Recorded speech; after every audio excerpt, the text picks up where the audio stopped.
All right. Thank you so much, everyone, for joining us for our third community call for the Informatics for Community Food Resilience Project. I have a couple of fun updates to share with you. Today, it will be primarily focused around the food and tech library component of the project. But I noticed a couple of new names in the call. And so, as always, I'll start with a quick overview of what we've got so far. And today, I'll actually use a new website to do that overview so that you can see where some of the information that you've previously interacted with has gone, and then know where to go for future information and ways to engage with the group. So I'm going to share my screen now so you can at least see what we have so far. And I believe you should have received the link to this website both in your emails as well as in the chat right now. We recently switched from HTTP to HTTPS, so if some of you have had some trouble connecting, just note there's like a minor change, but I've got it under control now, so they should all go to the same spot. Okay, so we've got the community website up with a little bit of information about all of the different efforts that we have going. So the original concept paper that talks about, the core challenge, the technology landscape, the proposed approach, including all the original objectives, has now been ported here. And so if you go into concept, you can still get that information. On the homepage, we do now have a couple of different ways for you to engage. The ones that are live and that we'll be focusing on today are for the research team, as well as for contributing to the community library, which we touched on briefly towards the end of the call yesterday. We're still waiting on IRB approval, so fingers crossed we should have that soon, and participation in interviews will hopefully go live thereafter. And then once we've actually done about a week of interviews, as those of you who have been on these calls so far know, we will begin the design team kickoff, so that way we can actually start to react to some of the things that we've been hearing. So I'm really excited that we're actually moving a little bit forward. And so I wanted to just share with you a couple of the pieces that we've got online. So all the calls are now located here, so this should at least reduce lag time between us having these chats and information being available online. And so if you go to these, you can actually see what we've talked about in the past. So if you miss one in the future, fear not, it is now all centrally located. So I'll just move on to focusing on the two focus areas that we want to spend some time on today. So as always, the qualitative research study information is here. Some of the information that was shared during the previous call is also available. I'd like to flag that we are particularly looking for, at this stage, especially as we're waiting for the IRB to come in, any researchers that are interested in joining the team. We're particularly interested in folks who are in other regions as well, so that way we can start to think about some of this regional coverage. But in the meantime, thanks to the core team that we already have here at Purdue, we will be focusing on at least getting started within the Midwest. And then I know we have some great partners in both the Northeast and the Pacific West. And so we should hopefully be able to start up interviews in that area once we've got the team ironed out, as well as the IRB finalized. So that information is here. Feel free to share it with whoever you think would find it useful. But outside of that, I'm primarily going to focus on the food and tech library that we have got to share with you today. So I believe I've mentioned in the past that we're putting together some resources via the tool Airtable. And I think I had previously shared with you, this base that actually has the full list of software and some of the preliminary information we have. So I'll show you the next evolution of this as we're now starting to think about being more deliberate in actually being able to curate this list. And so you can think of the Resilient Food and Tech Library as a couple of different things. It is, one, a coordination tool for all of us to be able to share information about different kinds of software, community efforts, and other resources that we have related to food and technology in this time of pandemic and as related to community food coordination. It is also a clearinghouse for community resources. So in the longer term, we're hoping for this to actually be a community resource where folks can come to find, best practices and community efforts, as well as look for appropriate software. And so, in the past, I've talked about that triage process for farmers, as well as the different processes that we want to put together for community coordination. These will be the base set of resources that we'll actually be building off of. And so that's the core intent of the Resilient Food and Tech library.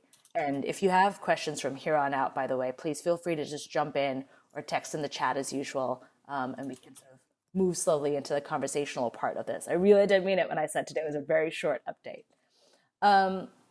So you should be able to actually preview the library in here, but if you click here, you should be able to view things. So as we're moving things over, and I know lots of you have actually sent us email information, and so we're in the process of just getting all of that online over the next couple of days. So this should be a little bit more populated by the time we're done with that. And so in order to be able to actually have you submit resources, we've put a form in here. And so what you should be able to do is, and let me just take an example of, let's say, this is an article that someone had sent to me. I think it might actually have been Tamara or Michael. Or here, let's try Crop, what was it called? Crop Mobster. So this is a tool that I just recently learned about. And so we'll use this as an example of how to submit a resource. And so if you go to Crop Mobster, I'll just copy the link from here. This is actually something that we were just told about by Sarah George. No, by Gwinnell from UC Sarah. My bad. We had two conversations today, so my brain's a little full of information. So let me use the example of the Crop Mobster tool. So in this particular case, what we're trying to do is actually submit a piece of software to the library. And so I'll just fill it in. I'll say Crop Mobster. This is a tool for sharing, and I'm not going to write the full thing right now. I'm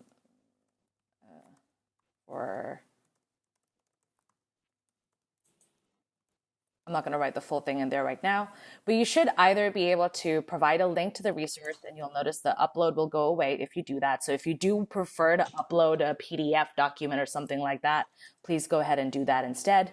And then you should just be able to say who has uploaded it. So in this particular case, we're just trying to figure out who put it in there, just in case we have questions about it. In this case, this is a piece of software, and it is applicable, I believe, to all regions. And so you can then just write some information about it. And again, this is mostly just for tracking.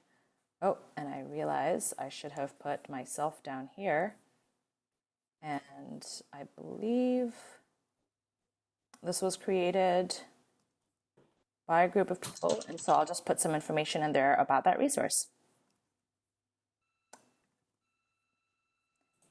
And so that should be it. The moment you do that, it will actually appear up here. And so if we go into the full version of this, it will directly go into the library. And so everything you're submitting is live, but we will be going through this list and curating it. And so, if you submit something and you're like, oh goodness, I need to edit it, feel free to just ping us or just resubmit, and we'll make sure that we're keeping it clean for now. But for the most part, this is intended to allow for us to at least start gathering some of those resources that we've all been talking about in a central location. So there are three primary uses for this library, and I think we've talked about these briefly when thinking about the different objectives for the project.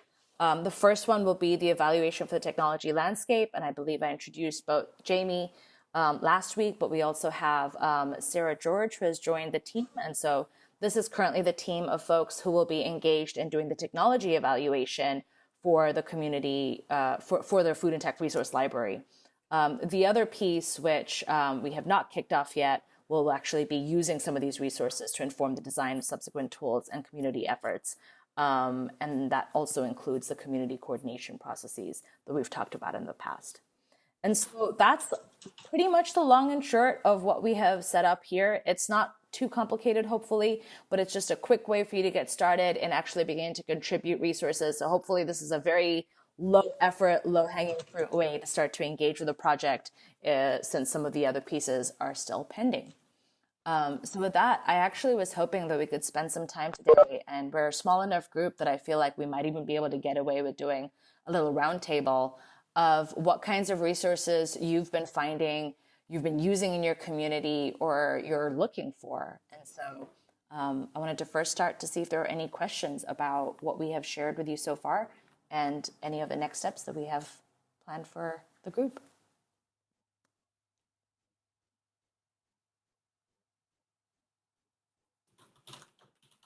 And Kita, I also wanted to point out, I don't think you mentioned this, but I might have missed it, that you can also download the library resources in Yes. here. It says download a CSV. So anybody, obviously we're still curating it at this point, but there is an opportunity to download a comma separated value for this, which I'm actually not quite sure on how the attachments show up in that, but I know that the links do show up. So anybody wanting to utilize this resource and other things have that ability now.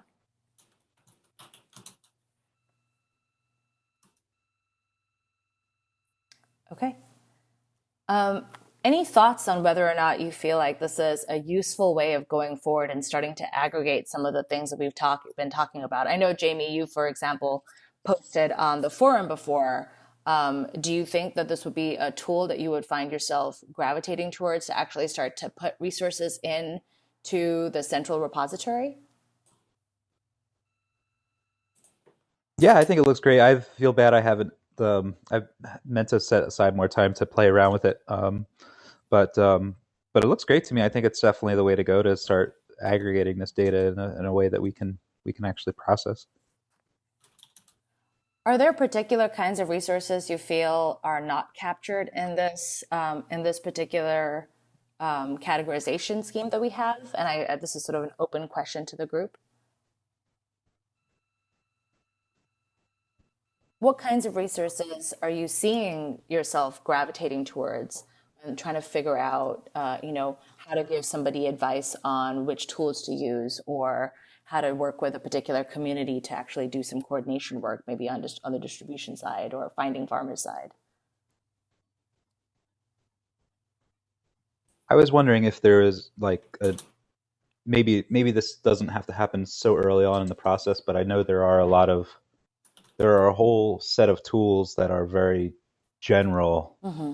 that aren't specific to farming or food, which in just my like anecdotal kind of observations, like I've noticed a lot more people using those, like using Square or using Mm-hmm. like WooCommerce and things like that, Yeah. um, that aren't that are just, and in a lot of cases it's a hodgepodge of those things too. It's like it might be several like WordPress plugins like all put together. Um, I just became aware of this like food box program in Brooklyn that is using a whole slew of like WordPress programs to Mm-hmm. to do like a very put together a very nuanced kind of suite of software for themselves, just using plugins. Yeah. And I think there's also just I think you and I've talked a little bit about it, or I think maybe we talked about it here, the way in which social media is a major component of this too that I think should not be undersold, Yeah. as far as like like people who are putting together their own like solutions are relying heavily on that for marketing. Yeah. Whereas like maybe some other platforms would include marketing in Right. the bundle. Yeah. So I think we have at least, and it's funny Oh, there that you are there's a mentioned. lot of that. Yeah. So we found one, two, five different pure point of sales tools that we were Okay. seeing often, and it was Square, Stripe, Shopify, WooCommerce, and PayPal. Where I feel like within WordPress, for instance, is a lot of people using WooCommerce or Shopify plugins, for example. I think we actually had Facebook and Instagram in the original technical landscape. But I think in this particular case, one of the things that quite curious in finding is things that are more of this genre, right? So I know that, for example, there are a variety of different spreadsheets that different groups are putting together to be able to fill in the gaps when trying to think about, being able to find local farms or being able to figure out what produce is available at different places. And so I'm sort of trying to poke at the question of like, are there resources that you have been encountering that are in between the gaps? So they're not necessarily, commercial products, but they're tools that you've been putting together ad hoc to be able to try and do some of the things that you need to do in order to either pivot to direct consumer or to be able to actually just do some community coordination?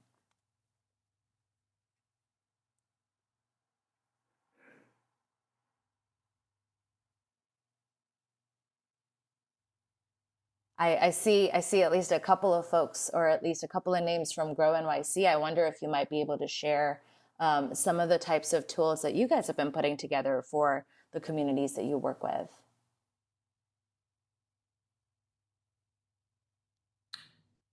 Sorry, Anki, is that referencing me? Totally, yes. I figured I'd Um, just start picking on folks. I know that we're a large group of gray boxes right now. so I just jumped on, so I'm a little behind on what you guys are chatting about. Are you referring to the alternative sales channel database we put together, or I more like wasn't, but I what? would love to hear more about it.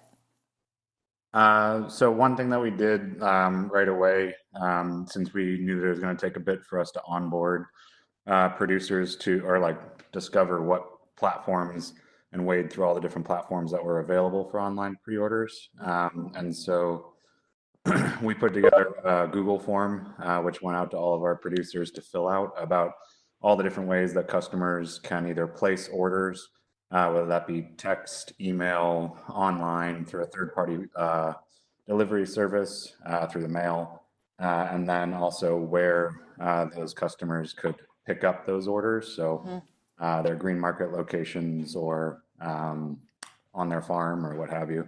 Yeah. And that went, we broadcasted that out per social media, and then also asked producers who was interested in jumping onto a shared online marketplace with other producers, like a multi-farm shared online marketplace that would be representative of the green market farmers who are attending that market that day. So we've been working with Fellow Farmer, which is a developer named Ludwig Sunison, who's been working with Zaid Kurdia from Norwich Meadows Farm over the past 2 years, and we've been providing some feedback here and there as that app has been developed, and we're actively onboarding farmers to it right now with the intention of having a shared marketplace that all of our customers can go to either place pre-orders and then hopefully eventually connect into through an API to a delivery service Okay. in order to be offering home delivery. That's super cool. So I think I appreciate you sharing that particular example with us. So we were originally I'd started by sharing the Resilient Food and Tech Library resource that we're trying to put together. That is basically just it's a clearinghouse for different kinds of resources, including software and community efforts.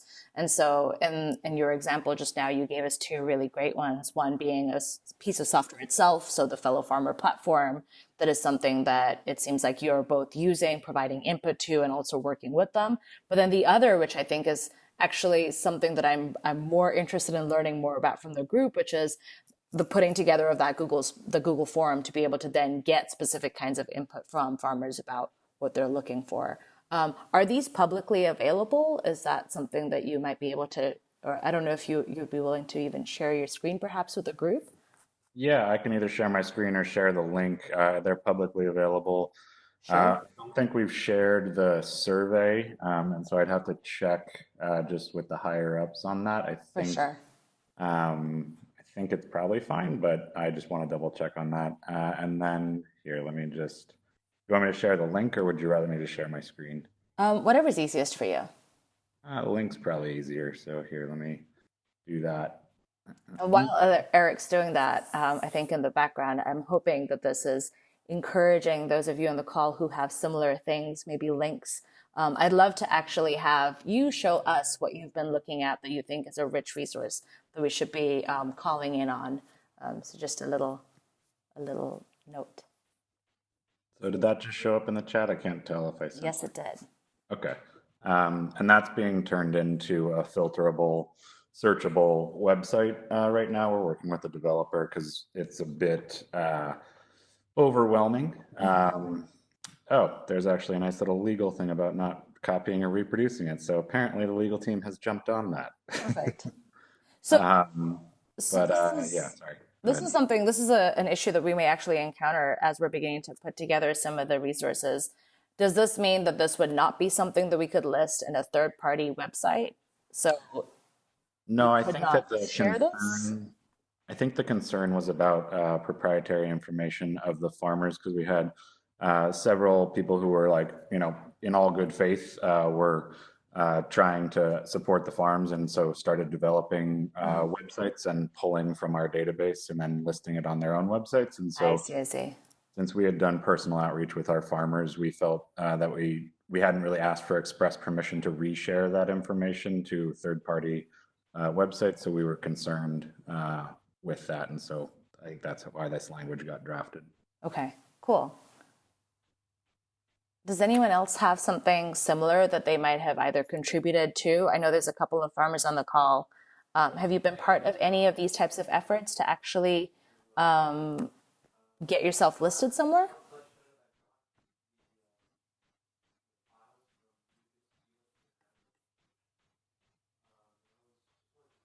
Okay. I suspect that a lot of these things are still being rolled out, and so I don't necessarily want to try to put anyone on the spot too much. But if there aren't any other resources that anyone would like to share, I think I probably don't want to then take up the full hour. I will just go back to the front page of what we have. We will be putting together all the resources that we're encountering in here, and hopefully getting geared up to getting ready to set up interviews in the coming week. And so fingers crossed, we should hear more about that soon enough. Hello? Yes, hi. Hi. Where would a PowerPoint presentation on online resources, where would that go under the resource library?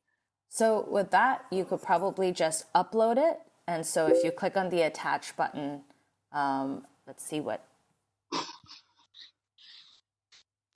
Okay, sorry, I thought you had shared it in the chat. So if you click on the attach button, you should actually be able to then go and find a particular file that you have on your local machine and then just attach it into this form. So in that case, I would recommend you just categorize it based on what the actual content of it is. Oh, okay. That's what I was, resource type. I wasn't sure what you meant by that. Okay. Yeah. So if it doesn't belong to any one of these categories, feel free to enter a new resource type. And so as people enter new resource types, we'll actually make sure that this list gets changed over time. So that way you're not constantly having to enter the same text over and over again. Okay, thank you. Cool. And Kita, Donna has suggested that Indiana Grown has a resource page, and I just linked it here in the chat if you wanted to add that and as an example. Very good. Cool. So we will go through this particular one. I think it seems like a lot of these are articles. And so we will probably, and some of them written by our colleagues at Purdue Extension. So that's exciting to see. So we will go through some of these and at least try to figure out which ones are tailored to sort of community food resilience and make sure that we include these in the library itself. Oh, I have too many tabs open, so it took me a few more to go back. Any other comments or questions before we start to wrap up for today then? Yeah, I had a question about, has this been done before? Like, this is great, this library putting things in one place. Has it been done anywhere else in the United States? Or is this the first? I mean, do we have a lot of little libraries all over the place? Or is this going to be the library? We have found a lot of little libraries, and so we know that lots of different folks have focused on either, I think there are some where you'll find a PDF that is a list of software and an evaluation of those. There are some in which it's a list of articles. And so one of the challenges that at least we were having when trying to think about how to start thinking about the gaps and what we are going to hear from farmers and farm supporters in the qualitative study and the things that we want to design is trying to make sure that we've actually looked at what already exists. And so we're hoping that this will be an aggregation space for a variety of different things. We're also hoping for this in the long term and I think I'd mentioned this on the last call, we want to convert this into a wiki so that way it can be a continued resource. And so, that's why in the how this library will be used component, we write, we want this to actually serve as a post-pandemic resource for best practices in community food resilience. And so we're going to at least actively be trying to make sure that we bring some of these things together and that it doesn't just disappear overnight the moment, we find ourselves on the other side of the summer. Okay. Yeah, but in order to do that, people have to post things. So, they have to keep posting things and keep doing it. How do you keep that momentum going? So one of the reasons why we're actually doing this through this community call approach is that we're hoping that by having folks engaged in this process early, we can have the building of a community around this project. So it shouldn't just be a single qualitative research study that just starts and ends and then it's done, or we just build a tool and then it ends and it's done. We're hoping that by actually having time and space to just even chat about what this project is supposed to be, that we can have a community of practice that is interested in actually keeping this live. And so that's part of the reason why we turn up, even when we don't have too many major updates for the week. Thank you. Thank you. Anything else from folks? I realize that I don't necessarily want to constrain you to just this library, but also just the project as a whole. And if not, I can always just stop the recording for today, and then I can just stay on for the rest of the hour to have an informal conversation.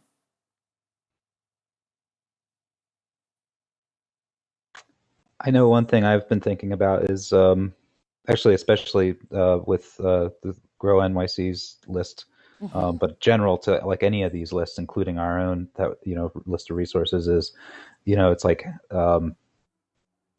the challenge of keeping any of this up to date. Yes. is incredibly daunting. Yeah. Especially as we aggregate so many of these other various sources. And just like even having various sources that might even contradict each other, at certain points, Yeah. And navigating that, as far as like, the bigger the data set you get, the harder that is to manage all that. Yeah. So I guess it's really important, kind of like you indicate, Ankita, just to like keep scope on what the primary function of this is, which is to inform our decision process. But I think that's something I don't know. So I guess I'm just commenting on that general challenge. I think that's a really important challenge you bring up. So one of the ways in which I think we've been thinking about addressing at least a couple of pieces of that is, so right now it's pretty open-ended, right? It's just a list, and each of these are just they're not categorized in any further way. But as we start to actually populate this, and so the best example really is when I pull open the sorry, I have this. I can't click on it. I'll just have to go through. With the software one, here we actually want to start introducing different variables for assessing the different tools. And so as we actually start to have something more than just what Juliet and I have come up with, we will ideally be able to then introduce other ways in which someone can filter and sort this information to actually have it be more useful. And so this is where I think, the intent with this, I think, really goes back to the work that we have been doing with those cover crops, right? And so this is sort of why we're trying to go down this route, where at the end of the day, this initially began as a series of fact sheets, right? It was just a whole bunch of resources that were telling farmers about a specific cover crop and all of this information, and actually began as a book. It used to be the Managing Cover Crops Profitably book. And so this is an example of something that, began as something that you would flip through and read, to now something that is a highly structured database, and actually something that then has, a tool on the front end.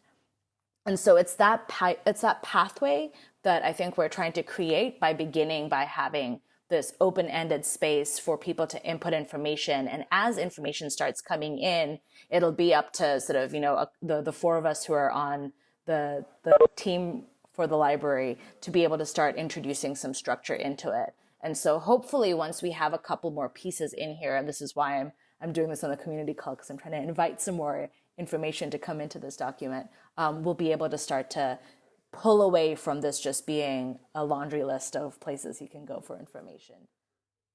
Does that at least help address some of your concerns, Jamie? Yeah, I think so.